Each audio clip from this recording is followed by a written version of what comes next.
Hello everyone, welcome to the video. Today I'm going to show you how to paint a standard horse. In my previous video I showed you how to draw a standard horse. And in this video I will show you the next step to making your horse come alive. I am going to be using the Color Splash watercolor pencils to add all the color to my horse, but you can pretty much use anything. I'm starting off here by just drawing down the blaze that I want to put on my horse's face. You can basically just put any marking on your horse's face. I just find it helpful if you put it whatever you want on first, so that you know exactly where you want everything to go. I find it that I like to do the darkest parts of the horse's body first, and then slowly move up into the lightest. So here I'm just putting some water by the jawbone, and where all the big darkest shadows of the horse's face are. I decided that I would go with more of a burnt palomino coloring, so I'm using a brown for just the darkest shadings here.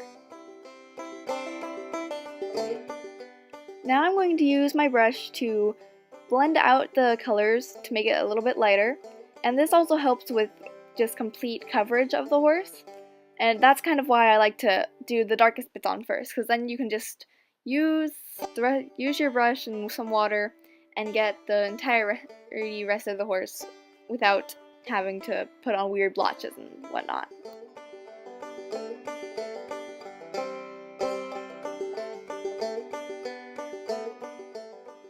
So now I'm going to outline the bit of bone that sticks out just above the horse's eye, because that gives it a bit of dimension to it, as well as helps with coverage in that area.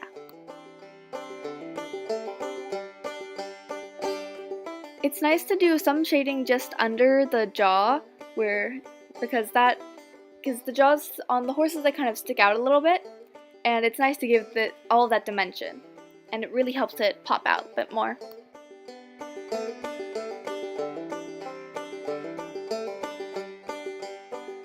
I'm darkening up the horse just a little bit before the forelock, because I find that with most horses, or at least with George, his head gets a little bit darker right where the forelock comes, and I think that it's just kind of a nice touch.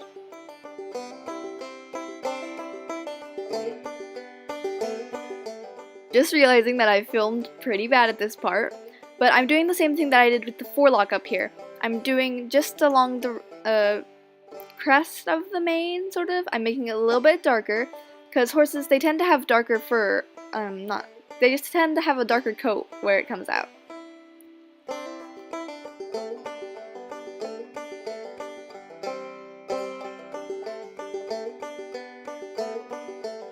Now I'm going to start to fill in the rest of the horse.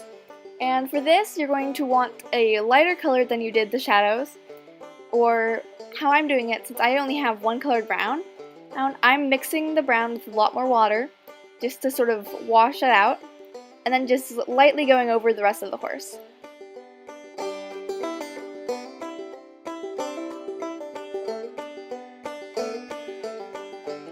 So now, since I already got the base coat done on this part, I'm going to start and draw in the cheekbones, and then after I'm going to blur it out with the water, but for now I'm going to get those right and straight on, because that can add a lot of dimension to your horse.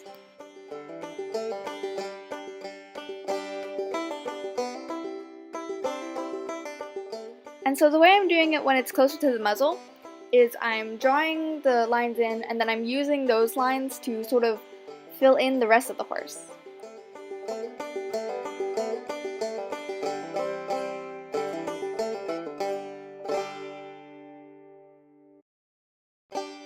And we're going to put a few more lines in here just to define the mouth a little bit. And so now we're going to blend those in a little bit, and again using the paint that we put on from those to fill in the rest of the horse.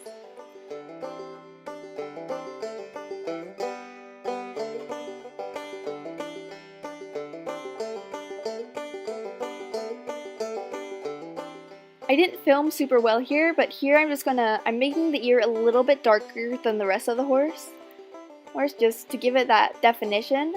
And you'll see It's going to be a lot lighter once the water all dries off, but right now, since I'm using the watercolor pencils, it's going to be sort of a bit darker, but you'll see afterwards.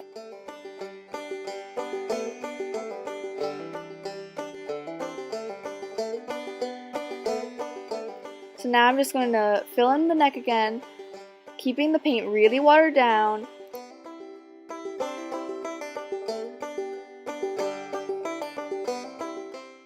So now I'm going to start on the blaze and the nostril of my horse. So for this I'm going to grab my black colored pencil or your black watercolor, and I'm just going to color in the nostril. I usually keep one side darker than the other, and then I'm just going to blend it out a little bit, but keeping that difference in the color.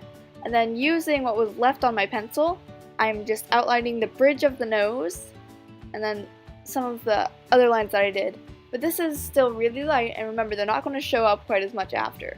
And so now I'm just going to blend it in a little bit just to keep it, smooth.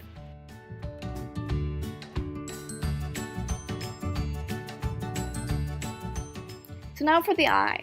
Horses have very interesting eyes where their pupils are more rectangular, and so I'm just putting a black line across the rectangle of the pupil, and I'm just going to smooth it out a little bit with some water.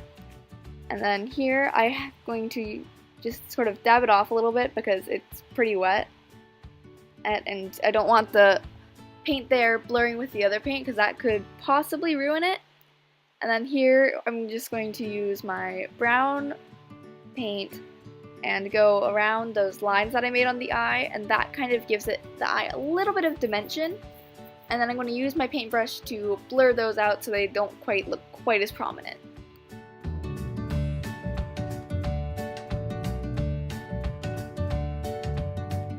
So now I'm just going to use a little bit of paint to darken up the area around the eye, and that kind of makes the eye pop a bit more.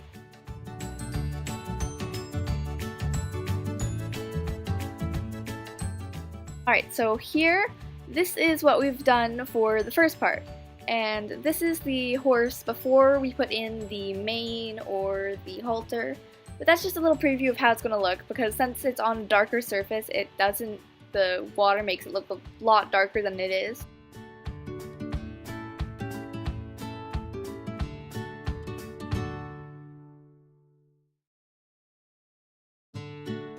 So now I'm using some very watered down black brownish mix to just go around the muzzle where the blaze is meant to be, and that's just going to add a little bit of dimension so it's not just quite as plain white on where the blaze is.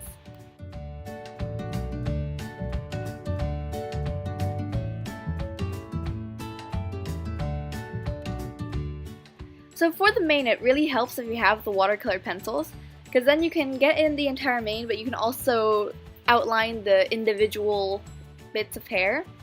But so first I'm just going to get in the goldeny color of the mane that I want, and this is just to get the color down before I put in the details.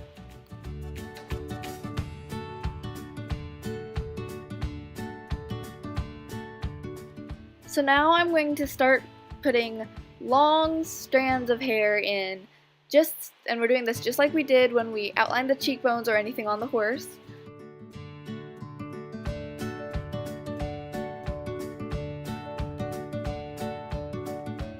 And now here we're going to do the same thing we did for the mane for the forelock, just the same long strokes and then blur it in real well.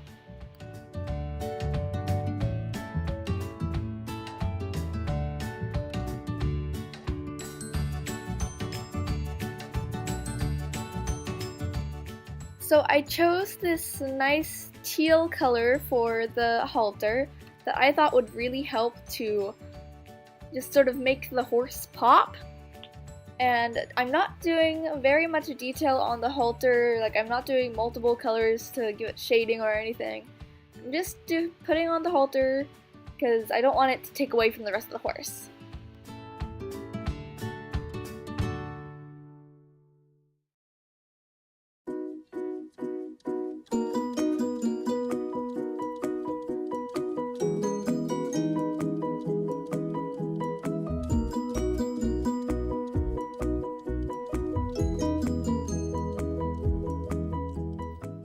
I am filming horrible here again, but what I am doing is I'm just putting some water on my lead rope, making the little diagonal lines where I'm going to put my teal color, because I'm going to do one of those multicolored halters that sort of has it wrapping around.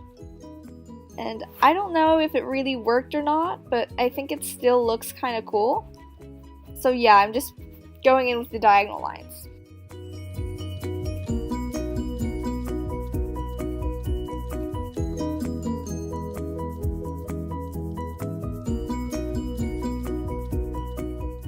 So now I'm going in with my light green color to fill in the rest of the lead rope. And I think that it actually gave it a pretty cool effect. Yeah.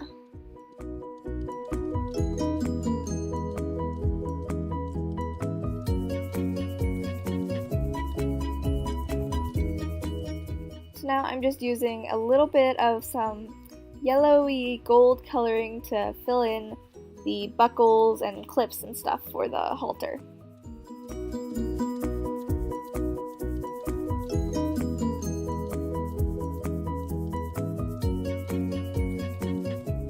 And you're done! Be sure to like, comment, and subscribe if you want more. Bye!